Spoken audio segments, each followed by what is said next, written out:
Praise the Lord. கிறிஸ்துவுக்குள் அன்பானவர்களே, FG ministries வேத உரையாடல் நிகழ்ச்சிக்கு உங்களை அன்புடன் வரவேற்கிறேன்.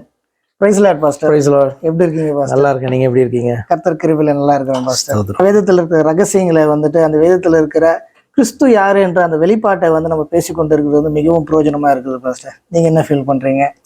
நான் என்ன ஃபீல் பண்றேன் அப்படின்னா, இது ஒரு கைண்ட் ஆஃப் சேட் தானே, நல்ல உரையாடல்னு வச்சிருக்கோம். நார்மல் கான்வர்சேஷன் போல இது வேதத்தை குறித்த கான்வர்சேஷன்.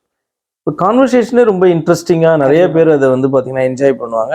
இப்படின்னா அரட்டை அப்படின்னு சொன்னால் எவ்வளோ இன்ட்ரெஸ்டிங் இல்லை, மற்ற எதை குறித்தும் இல்லைன்னா பாடத்தை படிக்க சொன்னால் இன்ட்ரெஸ்ட் இருக்காது, சர்ச்சுக்கு போனால் இன்ட்ரெஸ்ட் இருக்காது, அல்லது ஏதோ ஒன்றை கற்றுக்கொள்ளணும் யாரோ கற்றுக் கொடுக்குறாங்கன்னா அது இன்ட்ரெஸ்ட் இருக்காது. ஆனால் நமக்கு தெரிஞ்ச காரியங்களை குறித்து ஒரு அரட்டை அடிக்கும் போது ஃப்ரெண்ட்ஸோட எவ்வளோ இன்ட்ரெஸ்டாக இருக்குது. அப்போ என்ன காரணம் அப்படின்னா, அவங்களுக்கு இன்ட்ரெஸ்டான காரியத்தை அவர்கள் பேசுவார்கள். அப்போ அதே போல் வேதத்தில் கொஞ்சம் இன்ட்ரெஸ்ட்டை காமிக்கிறவங்களுக்கு வேதத்தை குறித்தான உரையாடல் ரொம்ப இன்ட்ரெஸ்டிங்காக இருக்கும். மற்றவர்களுக்கு பார்த்தீங்கன்னா அந்நிய காரியமாக தோன்றும். அப்போ ஆனபடினால நீங்கள் பிரயோஜனமா இருக்குன்னு சொல்றது, வேதத்தை நேசிக்கிறவர்களுக்கு இவர்கள் என்ன பேசுகிறார்கள், வேதத்தில் இருக்கிற காரியங்களை இவர்கள் பேசுகிறார்கள், அது இன்ட்ரெஸ்டா இருக்கு அப்படின்னு சொல்லிட்டு அவர்கள் பார்ப்பாங்க. அதாவது இதுல கலந்து கொள்வார்கள், இந்த உரையாடலுக்குள் அவர்களும் பார்த்தீங்கன்னா தங்களை ஈடுபடுத்திக் கொள்வார்கள். ஆனபடினால இன்ட்ரெஸ்டா இருக்கும். கண்டிப்பா அப்படிப்பட்டவர்களுக்கு இன்ட்ரெஸ்டா இருக்கும்னு நினைக்கிறேன். நிறைய வேதத்தில் இருக்க நிறைய காரியங்களை பேசுறோம், ஆனால் கிறிஸ்து யார் என்கிறதை அடிப்படையாக பேசுகிறதனுடைய நோக்கம் என்னன்னா, வேதம் கிறிஸ்து யார் என்பதை அடிப்படையாக பேசுகிறது. இப்ப சிம்பிளா பேசணும் அப்படின்னு சொன்னா, இப்போ ஒரு கதை புத்தகம் அப்படின்னு சொன்னா அந்த கதையினுடைய நாயகன் அப்படின்னு சொல்லி நீங்க பார்ப்பீங்க, கதையில முக்கியமான கேரக்டர் அப்படின்னு சொல்லிட்டு அது என்ன சொல்லுவோம், ஹீரோ அப்படின்னு சொல்லுவோம். ஒரு மூவினாலும் அதுக்கு ஒரு ஹீரோ உண்டு, ஒரு கதை எழுதுறாங்க, நாவல் எழுதுறாங்கன்னா அதுக்கு ஒரு ஹீரோ உண்டு. அதே போல இந்த வேதத்தை பார்க்கும்பொழுது இதற்கு ஒரு ஹீரோ உண்டுன்னா அது யாரு, வேதம் சொல்லுகிற அந்த ஒரே தெய்வம் தான் இதனுடைய ஹீரோ. அது யாருன்னா கிறிஸ்து. ஆராய்ந்து பாருதா அவர் கிறிஸ்து. அப்போ ஆனபடினால்தான் பார்த்தீங்க அப்படின்னு சொன்னா நம்ம அவரை குறித்து அதிகமாக பேசுகிறோம். மற்றபடி வேதத்தில் இருக்க மற்ற எல்லா காரியங்களை குறித்தும் நம்ம பார்க்கிறோம் என்பது உண்மைதான். கண்டிப்பா பாஸ்டர். இதன் அடிப்படையில தான் இன்றைக்கு இருக்கிற சபைகளை குறித்து நம்ம பார்த்தோம்னா, இது ஒரு பாரம்பரியமான ஒரு கட்டுக்குள்ள இருக்கிற மாதிரி தான் நான் ஃபீல் பண்றேன். நான் ஃபீல் பண்றதை விட இன்னைக்கு இருக்கிற இந்த சபைகள் மீடியா மூலியமா வெளியில தெரிய ஆரம்பிக்குது. முன்னாடிலாம் எந்த சபை எங்க இருக்குது, எந்த ஊர்ல எத்தனை சபை இருக்குலாம் முன்னாடி ரொம்ப ரேரா நம்ம கண்டுபிடிக்க முடியாது. ஆனா இன்னைக்கு எந்த போதகர் எந்த தப்பு செய்யறாரு, எந்த போதகர் என்ன செய்யறாரு வெளிப்படையா மீடியா மூலியமா வெளியில வருது. என்னுடைய கேள்வி சிம்பிள் தான். சபைனா என்ன, சபையினுடைய ஒழுங்குகள்னா என்ன, சபைனா இப்படிதான் இருக்கணும், ஆத்துமா தான் இப்படிதான் இருக்கணும் அப்படின்னு சொல்லிட்டு நீங்க ஃபீல் பண்றது அதை குறிச்சும் சொல்லுங்க. இல்ல வேதம் என்ன சொல்லி கொடுக்குது, ஒரு சபையை குறிச்சு வேதம் என்ன காட்டுது, அது எப்படி இருக்கணும்னு காட்டுது. ஒரு போதகரோ ஒரு போதகீழ இருக்கிற இந்த மேய்ப்பன் கீழே இருக்கிற ஆடுகள் எப்படி இருக்கணும், எதை பிரதானமா வைத்து சபை செயல்படணும் அப்படின்ட்டு நீங்க என்ன நினைக்கிறீங்க?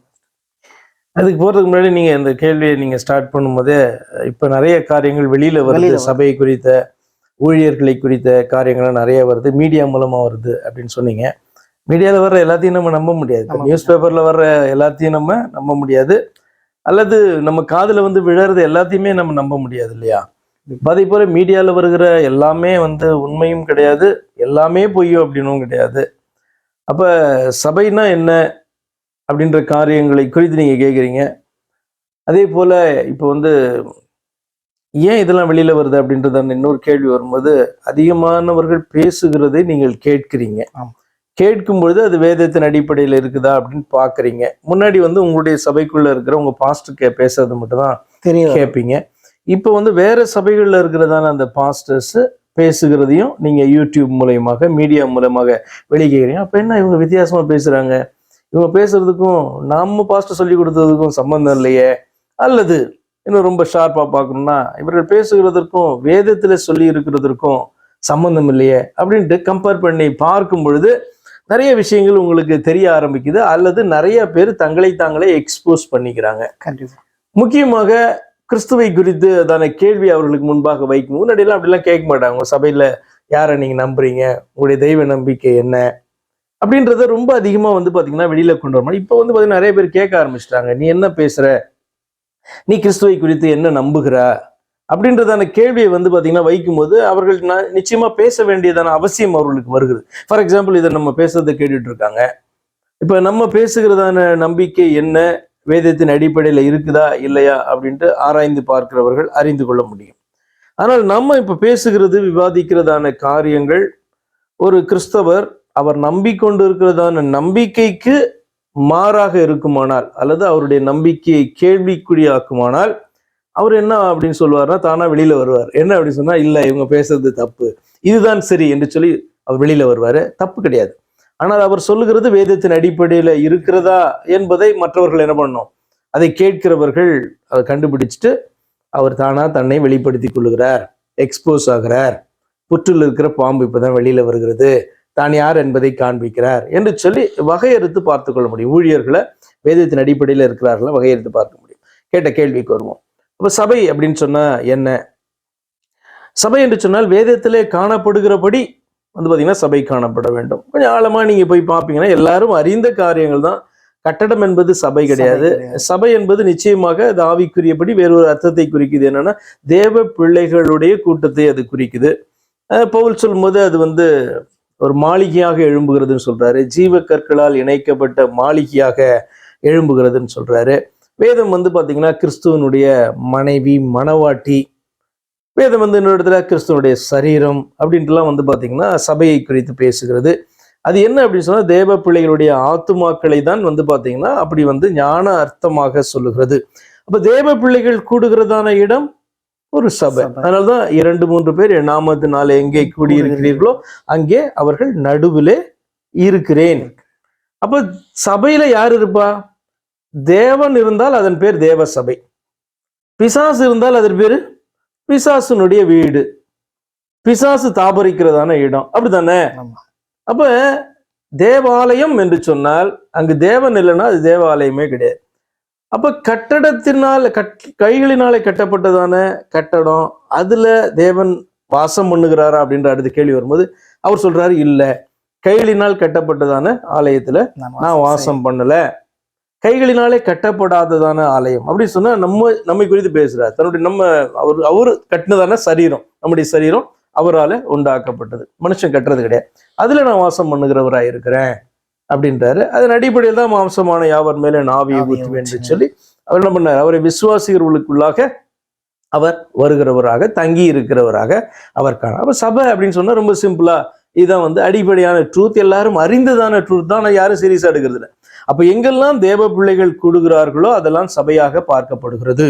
ஒரு ஸ்ட்ரீட்ல ஒரு மரத்துக்கு கீழே தேவ பிள்ளைகள் கூடினாலும் அந்த இடம் வந்து அவருடைய ஆலயமாக பார்க்கப்படுகிறது. ஏன்னா கூடுகிற ஒவ்வொருவருமே ஆலயமாய் காணப்படுகிறார்கள். எல்லாரும் கூடும்போது ஒவ்வொருத்தரும் ஜீவ கற்களாய் காணப்படுகிறார்கள். அப்போ அது வந்து பாத்தீங்கன்னா ஒரு அந்த கட்டடமாக பார்க்கல, அதை அந்த கூட்டத்தையே ஆண்டவர் வந்து பாத்தீங்கன்னா என்ன பண்றாரு? சபையாக அவர் பார்க்கிறார். ரொம்ப சிம்பிள். எங்கே 2-3 பேர் கூடியிருக்காங்க, அவர் நடுவில் இருக்கிறார்னா தேவன். இயேசு கிறிஸ்து தன்னை தேவன் என்று சொல்லுகிறார், தான் மட்டுமே தேவன் என்று சொல்லுகிறார். எங்கே கூடினாலும் அவர்கள் நடுவில் இருக்கிறது நான் தான் என்று சொல்லுகிறார். அப்ப நமக்குள்ள இருக்கிறவரு வேற ஒருத்தர் கிடையாது, 2 பேர் கிடையாது, 3 பேர் கிடையாது. அவருடைய ஆவிதான் நமக்குள் காணப்படுகிறது. ஆனபடினால்தான் கிறிஸ்து மாத்திரம்தான் தெய்வம். அது மாத்திரம் இல்லாம அவருடைய பிள்ளைகள் கூடுகிற இடத்தை அவர் ஆலயமாக பார்க்கிறார். இதுதான் ஆலயம் என்கிறார். அப்ப எப்படி ஆலயம் இருக்கணும்? தேவனுடைய சபை எப்படி இருக்கணும்? ஃபெலோஷிப் எப்படி இருக்கணும் அப்படின்னு ஒரு கேள்வி கேட்டீங்கன்னா ரொம்ப சிம்பிள். வேதம் எப்படி விரும்புகிறதோ அப்படி இரு. தேவன் விரும்புகிறபடி உன்னுடைய ஆராதனை காணப்படட்டும், தேவன் விரும்புகிறபடி உன்னுடைய கீழ்ப்படிதல் காணப்படட்டும். அப்படி நீ காணப்படுவாய் என்று சொன்னால் கர்த்தருடைய வார்த்தையின்படி நீ உன்னுடைய வாழ்க்கையை நடத்துகிறாய் என்று அர்த்தம்.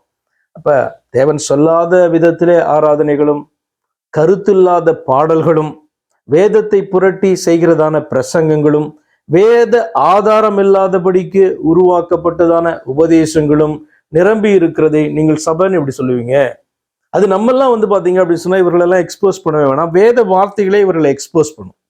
என்ன அப்படின்னா, இப்ப நம்ம பேசுகிறோம் அல்லவா, இது வேத வார்த்தைகளின் படி இல்லைன்னா நம்மளை எது நியாயம் தீர்க்க போகிறது? வேத வார்த்தை நம்மளை நியாயம் தீர்க்க போகிறது.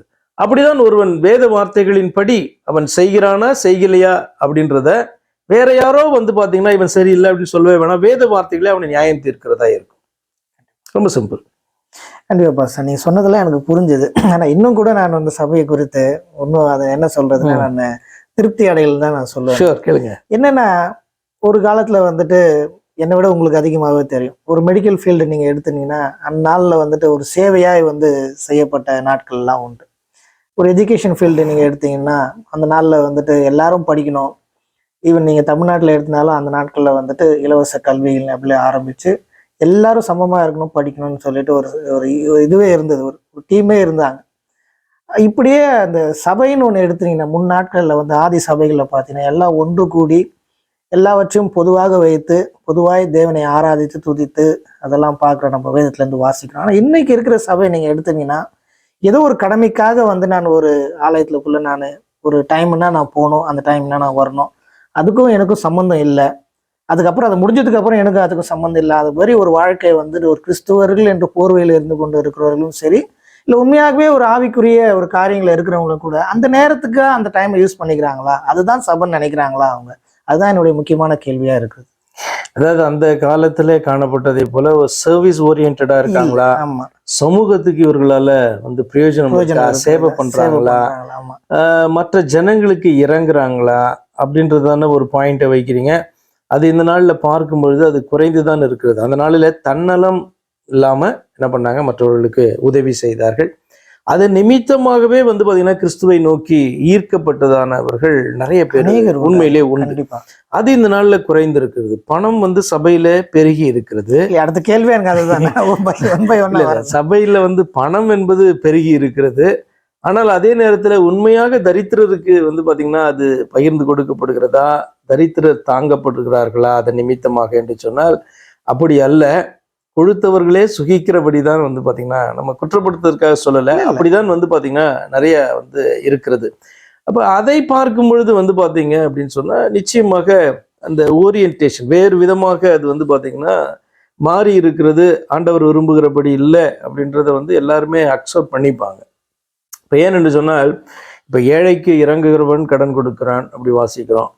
ஆண்டவராகிய இயேசு கிறிஸ்து வந்து பாத்தீங்கன்னா வரும்பொழுது கேட்கிறதான என்னுடைய நாமத்தினாலே இதை செய்தாய் அதை செய்தாய் அப்படின்ட்டு சொல்லும் பொழுது அவர் வந்து பாத்தீங்கன்னா உங்களை அறியேன் அப்படின்னு சொல்லுகிறதான வார்த்தையை பார்க்கும்போது, அப்ப இயேசு கிறிஸ்துடைய நாமத்தினால செய்கிறார்கள், ஆனால் இயேசு கிறிஸ்துவை உண்மையாக அறியாதவர்கள் என்பதை போல அவருடைய அந்த வார்த்தை காணப்படுது. ஆனால் அதனுடைய அர்த்தம் என்னன்னா, இவர்கள் உண்மையான இயேசு கிறிஸ்துவை ஏற்றுக்கொள்ளாதபடி வேறொன்றை இயேசு கிறிஸ்துன்னு ஏற்றுக்கொண்டிருக்காங்க. உங்களுக்கு வித்தியாசமா இருக்கும் நான் சொல்றது.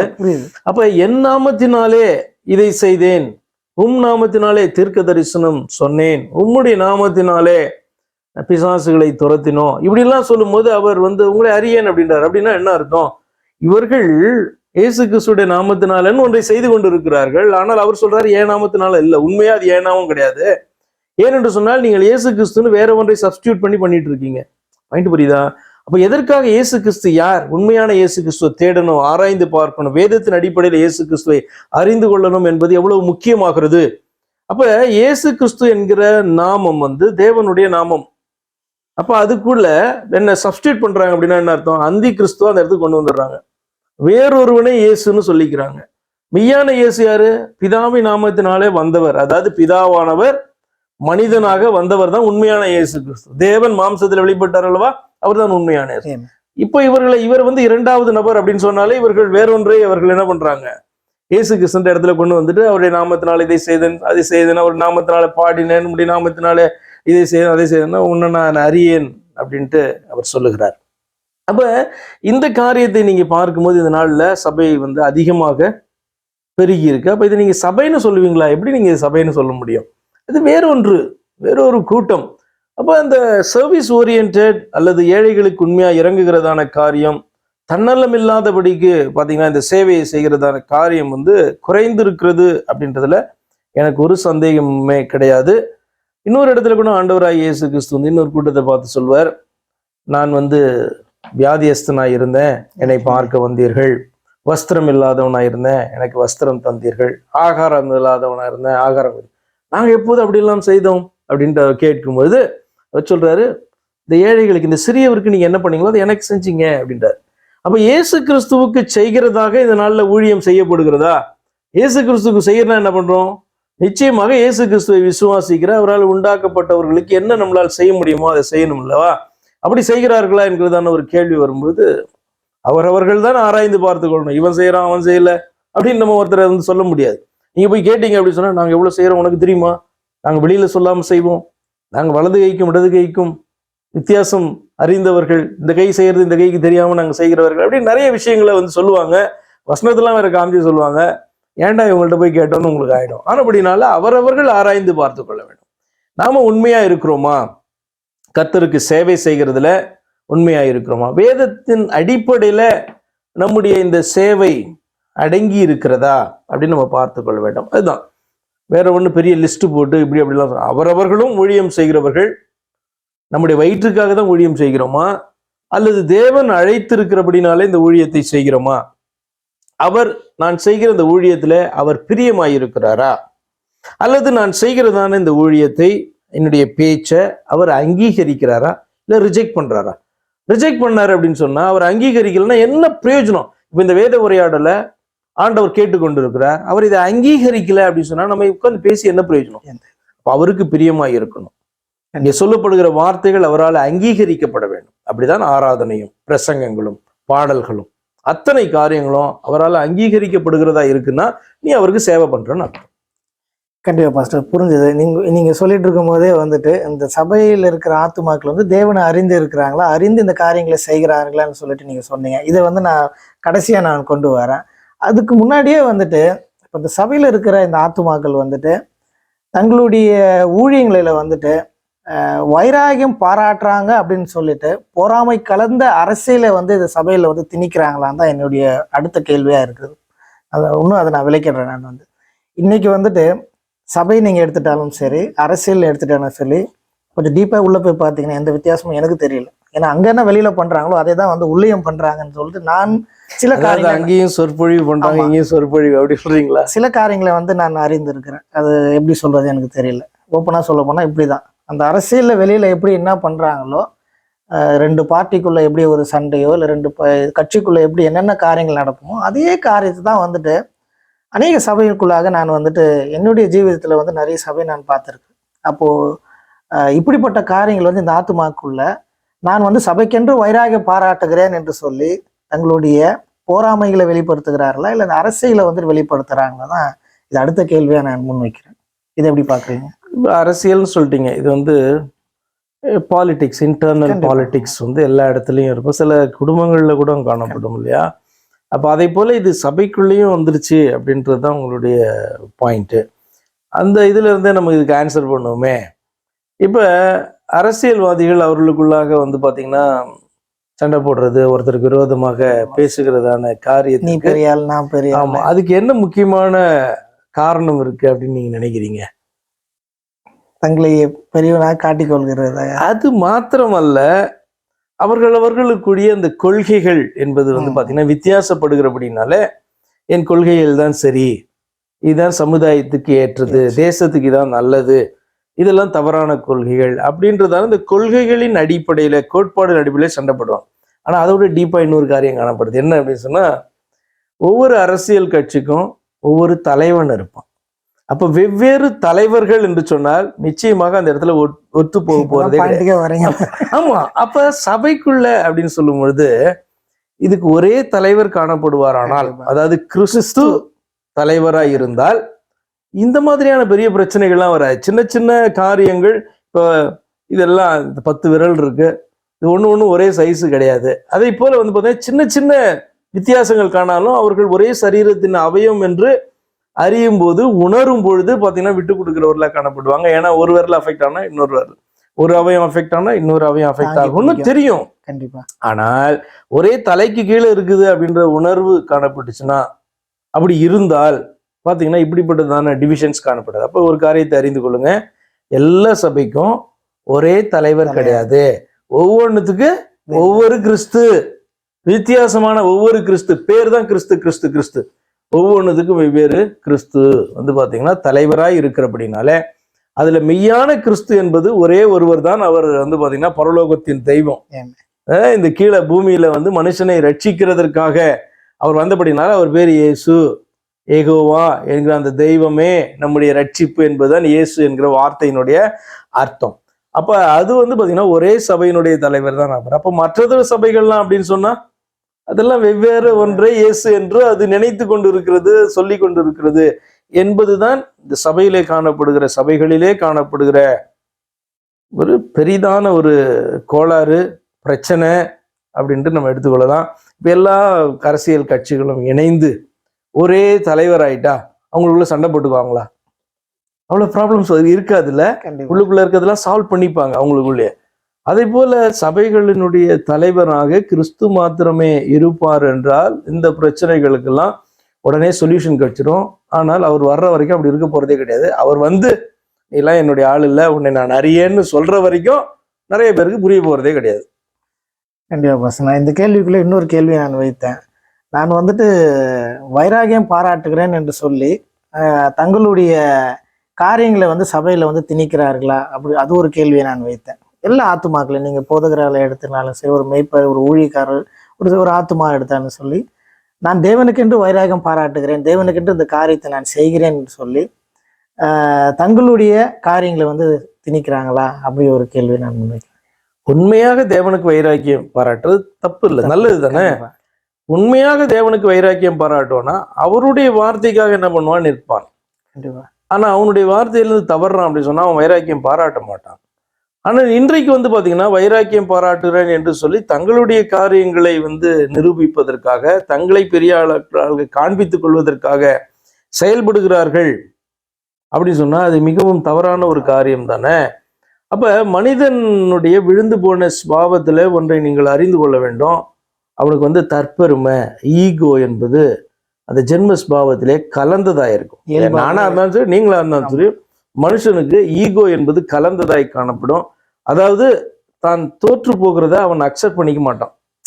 இப்ப நீங்கள் வந்து நம்புகிறதான அந்த நம்பிக்கை தவறு என்ன நான் வேதத்தின்படி சொன்னாலும் அல்லது நான் அறிந்திருக்கிறபடி இது தவறுதான் சொன்னாலும் உங்களால உடனே அக்செப்ட் பண்ணிக்க முடியாது. இது வந்து பாத்தீங்க அப்படின்னு சொன்னா மனுஷனுடைய இயல்பு. என்ன பண்ணுவான், எப்படியாவது வந்து பாத்தீங்கன்னா அந்த வாக்குவாதம் பண்ணி சண்டை போட்டு தன் பக்கம் தவறு இருந்தாலும் இது சரிதான் என்று நிரூபிக்க பார்ப்பான். இது மனிதனுடைய இயல்பு ஆக்சுவலா. ஆனால் தேவ பிள்ளைகளாக காணப்படும் போது தன்னிடத்துல தவறு இருக்குது அப்படின்றது சுட்டி காண்பிக்கப்பட்டால் அவன் என்ன பண்ணணும், அதை ஏற்றுக்கொள்ள வேண்டும். அவன் தான் தேவ பிள்ளை. அப்ப தன்னுடைய ஈகோவை என்ன பண்றான், அவன் அந்த இடத்துல கர்த்தருக்கு முன்பாக சமர்ப்பிக்கிறான். தன்னுடைய ஈகோவை அவன் என்ன பண்றான், தள்ளுறான். தன்னுடைய தற்பெருமையை தள்ளுறான். தனக்கு வெட்கம் உண்டாலும் பரவாயில்ல அப்படின்னு என்ன பண்றான், தன்னை சமர்ப்பிக்கிறான். இது வந்து வேதத்தை அறிந்த கர்த்தருக்கு முன்பாக தன்னை தாழ்த்துகிறதான மனுஷனால மட்டும்தான் முடியும். இல்லை என்று சொன்னால் அவனை அக்செப்ட் பண்ணிக்க முடியாது. ஒரு காரியத்தை சொன்னீங்க, அப்போ அவன் வந்து பாத்தீங்கன்னா நம்புகிறத சாதிக்கிறதுக்கு அவன் வந்து பாத்தீங்கன்னா ட்ரை பண்ணுவான். பவுல் சொல்றாரு, இவர்கள் வந்து பாத்தீங்கன்னா ஒண்ணுமே அறியாதபடி நியாயப்பிரமாணத்தின் போதகராய் இருக்க விரும்புகிறார்கள். அப்ப என்ன போதிக்கிறார்கள், இந்த பிரமாணத்தை போதிக்கிறார்கள், நியாயப்பிரமாணத்தை போதிக்கிறார்கள். நியாயப்பிரமாணத்தை போதிக்கணும்னா என்ன தெரிஞ்சிருக்கணும், நியாயப்பிரமாணம் தெரிஞ்சிருக்கணும். அப்ப நியாயப்பிரமாண போதகராய் இருக்கிறார்கள். தாங்கள் செய்கிறது என்னதென்றும் தாங்க என்னதான் பண்றோம் என்ன பேசுறோன்றது தெரியாமே என்ன பண்றாங்க இருக்கிறார்கள் என்று ஒரு இடத்துல எழுதுகிறார் நிருபத்துல. அப்படின்னா ஒரு காரியத்தை டீச் பண்றோம் நிற்கிறோம்னா அது சத்தியமா இருக்கிறதா, வேதத்தின் அடிப்படையில நமக்கு அதற்கு ஆதாரம் இருக்கிறதா என்ற தெளிவில்லாதபடி தனக்கு தோன்றுகிறபடினாலே அல்லது யாரோ தனக்கு சொல்லியிருக்கிறாங்க என்பதன்படினால நீ வந்து பாத்தீங்கன்னா உன்னுடைய ஈகோவை சாட்டிஸ்ஃபை பண்றதற்காக என்ன பண்ணக்கூடாது, ஆர்கியூ பண்ணக்கூடாது, நிற்கக்கூடாது. அப்படின்னா நீ நிச்சயமா விழுந்த அல்லது விழுந்து போனவனா தான் காணப்படுகிற என்று அர்த்தம். இப்போ மனிதனுடைய அந்த ஸ்பாவம் ஜென்ம ஸ்பாவத்துல வந்து கலந்துதானே அல்லது அதனுடைய ஒரு இன்கிரீடியண்டா தான் எது காணப்படுது, அந்த ஈகோயிசம். ஆனால் கர்த்தருக்குள்ள வரும்போது என்ன பண்ணணும், அதை தாழ்த்தினாதான், அதை விட்டாதான் ரட்சிக்கப்படவே முடியும். ரொம்ப சிம்பிள். ரட்சிக்கப்படுறதுனா என்ன, ரட்சிக்கப்படுறதுனா நீங்க வந்து மனம் திரும்பி விசுவாசிக்கணும் இதே சத்தியத்தை. இப்போ ஒருத்தன் ஈகோவுக்கு அதிக மதிப்பு கொடுக்குறவன், தன்னுடைய தற்பெருமைக்கு அதிக மதிப்பு கொடுக்குறவன் அப்படின்றவன் தான் எதிரையும் தோக்கக்கூடாது, எப்படி பொய்யை நம்பி ஓடிட்டு இருந்தாலும் நான் தோக்கக்கூடாது அப்படின்னு நினைக்கிறவன் எப்படி சத்தியம் அவனை நோக்கி வரும் பொழுது அவனுக்கு சொல்லப்படும் பொழுது எப்படி அவன் மனம் திரும்புவான். முதலாவது இப்ப மனம் திரும்புகிறதற்கே விசுவாசிக்கிறதற்கே ஒரு மனுஷன் தன்னுடைய ஈகோவை தள்ளனாதான் அந்த இடத்துல ரட்சிக்கப்படவே முடியும். அப்படி இருக்கும்போது இவர்களை நீங்க எப்படி ரட்சிக்கப்பட்டவங்கன்னு நினைப்பீங்க நீங்க? ஏன்னா வேத வசனத்தின்படி நம்ம சொல்லுகிறோம், இவர் தான் கிறிஸ்து, இவர் தான் ஒன்றான மெய் தேவன், இவருக்கு முற்பட்ட தேவனும் இல்லை, இவருக்கு அப்புறம் தேவனும் கிடையாது, தேவனை 2 பேர் 3 பேர்லாம் சொல்லாத, அப்படின்னா அது விக்கிரகம் அப்படின்னு வேத வசனங்களின் படி சொன்னாலும் இல்ல இங்க இருக்கு பாரு 2 பேர் இருக்கு பாரு, இங்க பாரு 3 பேர் இருக்கு பாரு இப்படின்னு சொல்றான். அப்படின்னா மனதிற்குள்ளேயே அவன் தேவன் 2 பேரா தான் இருக்கணும் அல்லது 3 பேரா இருக்கணும்னு விரும்புறான் அவன். இது வந்து ஒரு இச்சை இது. அப்ப அதன் அடிப்படையில நீங்க என்னதான் வேத வசனங்களை காண்பித்தாலும் அவன் மறுக்க தான் செய்வான். அப்ப இது என்ன பண்றான், அவனுடைய ஈகோவை அவனால விட்டு கொடுக்க முடியல. இவன் எப்படி மனம் திரும்புவான், சத்தியத்திற்கு முன்பாக எப்படி தன்னை தாழ்த்துவான், அப்ப இதை அறியாதவர் எப்படி அவன் போதிப்பான்? சிந்தித்து பாருங்க.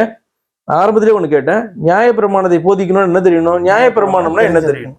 நியாயப்பிரமாணம் என்ன கற்றுக் கொடுக்குதுன்னு தெரியணும். பவுலை போல நியாயப்பிரமாணம் நம்மை கிறிஸ்துவை நோக்கி நடத்துற உபாத்தியாயி இருக்குது. நியாயப்பிரமாணத்தை படிச்சா கூட கிறிஸ்துவிட்ட வந்துடலாம் நீ அப்படின்றது தெரியும். ஆனா நியாயப்பிரமாணத்தை ப்ரூவ் பண்றதுக்கு இவன் கிறிஸ்துவே தள்ளுறவனா இருக்கிறான். அப்படியானால் இவன் என்ன போதிக்கிறேன் என்பதையே அறியாதவன். கரத்துல இதை வைத்திருப்பான், இதனுடைய கருத்து தெரியாது, ஆனால் இதை எடுத்து பிரசங்கிக்கிறவனா இருப்பான். என்ன பண்ணுவீங்க? கண்டிப்பா பாஸ்டர், நான் அநேக கேள்விகளை கேட்டேன். நான் அது ஒரு சில்லியா இருந்தாலும் இந்த நாள்ல வந்து அது தேவையா வந்துட்டு இது பார்த்து கொண்டு இருக்கிற அட்லீஸ்ட் இது யோசிச்சு பார்ப்பாங்க, இது என்னதான் பேசுறாங்க, இப்படிலாம் நம்ம சபைக்குள்ள இருக்கிறதா, மேபி அவங்க நோட்டீஸ் பண்ணியிருப்பாங்க, அதை குறித்து அவங்க கவலைப்பட்டிருப்பாங்க. இப்படிப்பட்ட காரியங்களை பேசும்போது அது பிரயோஜனமா இருக்கும்.